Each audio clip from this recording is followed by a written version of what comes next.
I'm really excited to be part of the T1 International team and community of advocates and feel grateful for the opportunity and the privilege of growing in my role in building allyship within the diabetes community since I'm not a patient. I understand that hiring me for the role for national director as someone who isn't a patient was a risk, and that the T1, especially since the T1 team, whose very mission asserts being led and centered by patients, is so centered to the work. And so, as such, I take the responsibility of centering the voices of people living with diabetes in the Insulin for All movement seriously. And so we wanted to use this time to think through how we can all increase our allyship together. Since we all hold multiple identities, it's important to learn and practice being allies or accomplices or co-conspirators, but a little bit more about that later. And especially imperative for those of us white folks to ensure we are centering equity within the Insulin for All movement. And today, when we say equity, it refers to the fair treatment of all people, taking into account individual needs and differences, such as gaps in opportunity. This is different from equality, which refers to the same treatment of all people, with no accounting for individual needs or differences. The former often refers to the just and fair provision of resources to each individual, and the latter denotes the provision of the same resources to all people. Though there doesn't yet exist much data to show disparities within patients living with diabetes, we know through listening to the community that there are very clear disparities, especially based on race, gender, identity, and expression, to name a few, and that the experience of people who hold these identities intersect with their experience of living with type 1 diabetes. Kevin Wren, our Washington chapter leader, talked about this yesterday in his overview of work that's happening in the US, and we've all had a chance and we'll all have a chance to hear, feel, and better understand the impact of those intersections and what they're like in the next 2 sessions. And so, although the data doesn't yet exist, which is a whole conversation and problem in itself, the experiences certainly still do. And there exists lots of data to show that the broad range of disparities that people of color experience stacked on top of living with diabetes creates additional difficulties that are systemic and most often inherently racist, including but not limited to access to healthcare and health insurance, income disparities, and distance to services. And thus, as a patient-led organization, we have to figure out how to elevate these rampant disparities and, more generally, the multitude of lived experience within the diabetes community. We have to think about how to best incorporate equity into our programming in a substantial and ongoing way to ensure that when we say insulin for all, it really is for all, regardless of race or ethnicity, gender, sexuality, ability, class, religion, immigration status, or other marker of identity. It is especially true since T1 International is a white-led organization, and so we need to actively, loudly, and with accountability infuse equity into the center of our work. And so today is a very, very brief overview of how we as allies can do just that. An ally is often an overused term, and since sometimes the behaviors of allies end up doing more harm than good, we wanted to talk through the term and concept of allyship. In continuing our shared fight to ensure insulin and supplies are accessible for all, we need to grow and develop in our allyship, both within and beyond the type 1 diabetes community.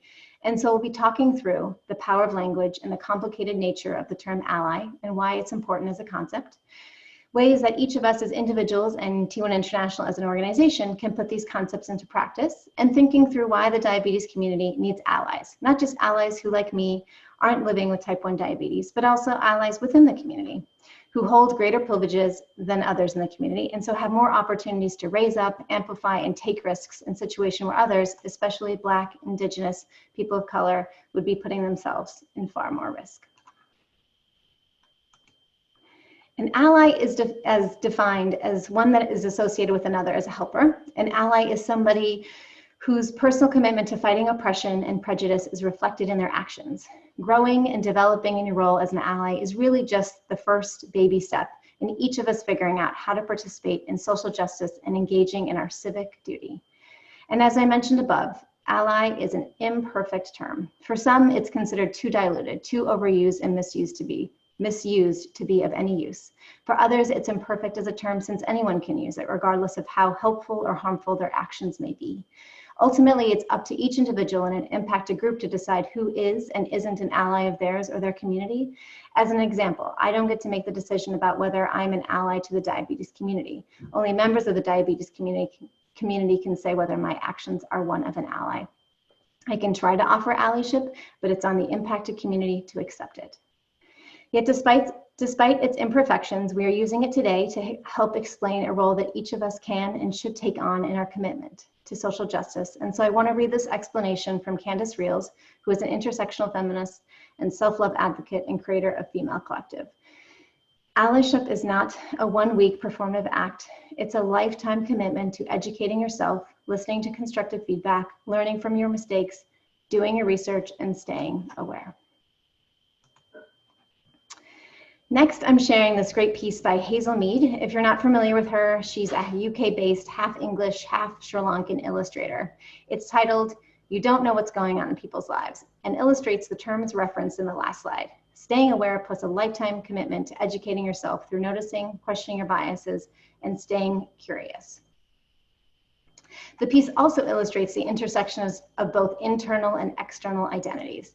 The impact of those intersections are impossible to see, understand, or act upon as an ally without first building an awareness of our differences, including questioning what is real versus perceived through our own biases. I'll point out a few here. The female presenting individual wearing a headscarf, well, they might be wearing the headscarf and garb as part of their faith identity, or might choose to wear it because of their culture, either which is external presentation. As such, my mind might wander to my own connection to Islam or to friends who wear headscarves. But that's my own perception. We learn from this that her mind's focus is not about her external identity, but about living with her endometriosis, which is most often an internal presentation, just like type 1 diabetes. In this next one, the tall black man looking at his watch communicates to me pure style. But that is my own biased perception, as what I read as impatience is named by him as his anxiety. When I look at the older woman in this one, I visibly see her hunched over stature and worry about her general well-being. She also looks a bit snippy and slow to move, and I attribute that to her visible age. But that is my own biased perception, as I learn that she is stressed out about her bus pass. Do you think the driver will let her on the bus if she can't find it? Would the answer to that question be different if she were an old black man or a young black trans woman? There is much to learn through this illustration in terms of questioning our individual and often biased perceptions, assumptions, and projections. It's a great visual reminder to keep ourselves curious so we can unlearn and question our biases to support our work towards thoughtful allyship. This list is from a great site I highly recommend called A Guide to Allyship, which is culled together by Amélie Lamont. She reminds us that to be an ally is to take on the struggle as your own, to transfer the benefits of your privilege to those who lack it, to amplify voices of the oppressed before your own, to acknowledge that even though you feel pain, the conversation is not about you, to stand up even when you feel scared, to own your own mistakes and decenter yourself, to understand that your education is up to you and no one else. And to illustrate why the word ally is complicated, author Roxane Gay, in her article from Marie Claire called On Making Black Lives Matter, she reinforces the concept in the above definition, but she detaches them from the word ally. She says, Black people do not need allies. We need people to stand up and take on the problems born of oppression as their own, without remove or distance.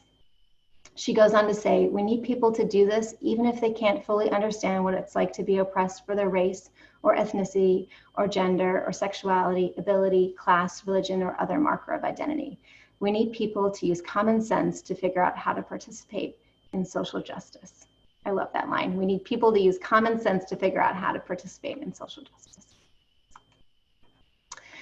One of the ways that I show up as an ally is to reflect on my own biases and privileges. And as you can see from this list, I have many.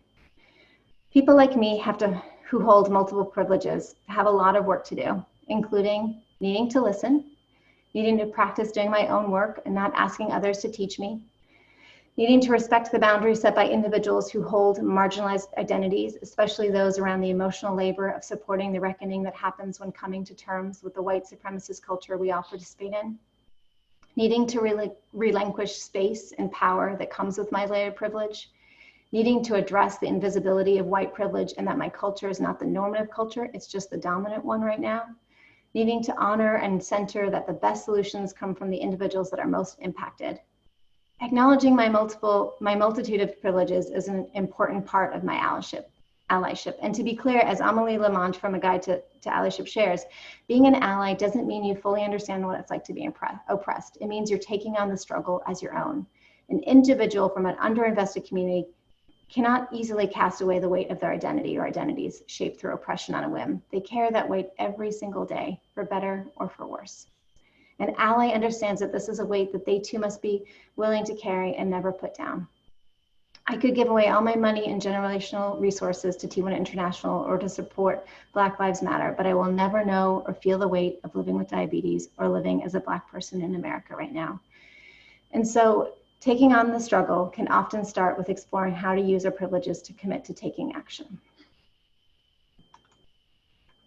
So what can we do with the privileges we hold to support building equity into the Insulin for All movement? We can teach other white folks and continue to learn about the barriers to success for people living with diabetes, especially people living with diabetes who also identify as Black, Indigenous, people of color, and or LGBTQ+. We can promise to listen to, amplify, and center the voices of people living with diabetes, especially people from the most marginalized, most impacted communities. For me, it's more about being more than not racist, but actively anti-racist in my role as national director by just supporting the build out of an organization and community focused on equity, inclusion, and dismantling white supremacy within work culture. Abraham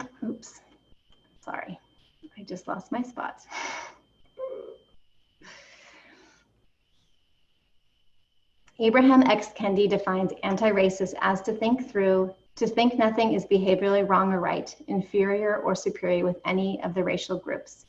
Whenever the anti-racist sees behaving positively or negatively, whenever the anti-racist sees behaving not positively or negatively, not representations of whole races. To be anti-racist is to de-racialize behavior, to remove the tattooed stereotypes from every racialized body. Behavior is something humans do, not races do. Additionally, we can confront racial injustices and other injustices experienced by people living with diabetes. In light of what Jasmine and Nicole and Dr. Nagra shared during yesterday's workshop, we need to normalize asking about insulin access and mental health needs, since the level of access to insulin supplies and mental health resources and support is not something we can risk making assumptions about. Lastly, we need to move from being a mere ally to a true co-conspirator in the fight against racism and other forms of oppression, and work in collaboration with people whose daily lives are affected by systemic oppression. So what should T1 International do as a white-led organization to support equity in the movement? We need to ensure that we are accountable to people of color-led organizations and communities who are affected by but not part of the organization. We need to ensure that staff in the T1 community that are people of color are supported in seeking and sharing information around issues of internalized racist oppression and self-empowerment. Ensure that white staff and the T1 International community are supported in seeking information about issues of white privilege and supremacy. Ensure regular trainings and discussions are held at the advocate, staff, and board level about dismantling white supremacy and ensuring accountability in this work.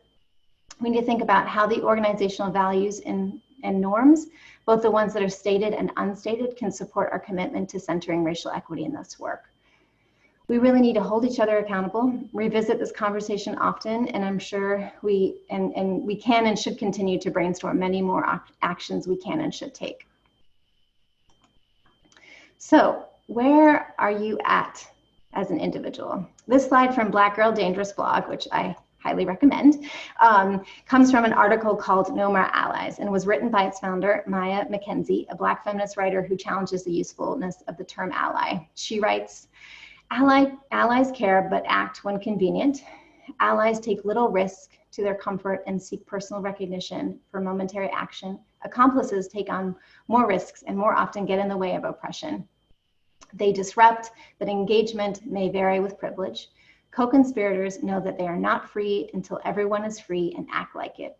They don't just disrupt, they build. Not episodic actions, but ever-evolving mindsets and lifestyles. They seek permission from the most oppressed and listen more than they speak. Risk is how they spend their privilege best. They don't set the agenda. They follow the marginalized. They don't want cookies, they want justice. So depending on where you're at and what commitment you're willing to take related to your allyship, these questions will of course shift. But some of the questions we are suggesting you ask yourself are, what can you do to support people living with diabetes in your community who have additional barriers for success, especially people living with diabetes who are also identify as Black, Indigenous, people of color, and or LGBTQ+? What are some problems with how systems support people living with chronic health conditions, and what can we do to change those systems? How might those problems be exacerbated for people based on their race and gender identity, sexual orientation, or gender expression? How do you plan on helping the fight to end issues of insulin access and affordability, and how are access and affordability impacted by the multiple internal and external identities people hold? Additionally, how can you be actively anti-racist instead of simply not racist when thinking about what systems need to change to ensure insulin for all? How can you use anti-racist knowledge to change and progress conversations with friends, families, colleagues, and peers? How can you move from an ally to an accomplice to a co-conspirator based on where you are? How can you commit to exercising your right to vote at every single opportunity you can? And as Kristen Whitney Daniels from Connecticut, our Connecticut chapter leader, talked about yesterday, she said, how can you review where you invest your money, your time, your energy as a step in determining where to reinvest as part of your activism, including through volunteering, taking an active role in organizing, mobilizing, or marching in support of movement work as part of a public pressure campaign, through donating to causes and support businesses and organizations that are owned and or led by impacted communities. What do you want or need to learn more about? We hope this very incomplete list feels like a start to, as Roxanne Gay put, a common sense way to participate. And we still need to hold each other accountable, recognize that these questions and more importantly, these answers need to be developed by listening and amplifying impacted communities. And we need to continue to revisit these conversations, especially with our friends, family, neighbors who aren't already engaged in this work. And we need to take the highest level of risk that you can. So thank you for joining me today as we hopefully establish what we mean by the concept of allyship with all its complications, thought through ways that each of us can take action in our allyship, and thought about the rationale of why building greater allyship within and outside of the diabetes community is key to our shared success in ensuring insulin for all. We hope that this session has helped to frame the next two sessions on the very real challenges of holding multiple marginalized identities whilst living with type 1 diabetes in order to support greater understanding of our commitment to working towards centering equity in our work and not leaving anyone behind.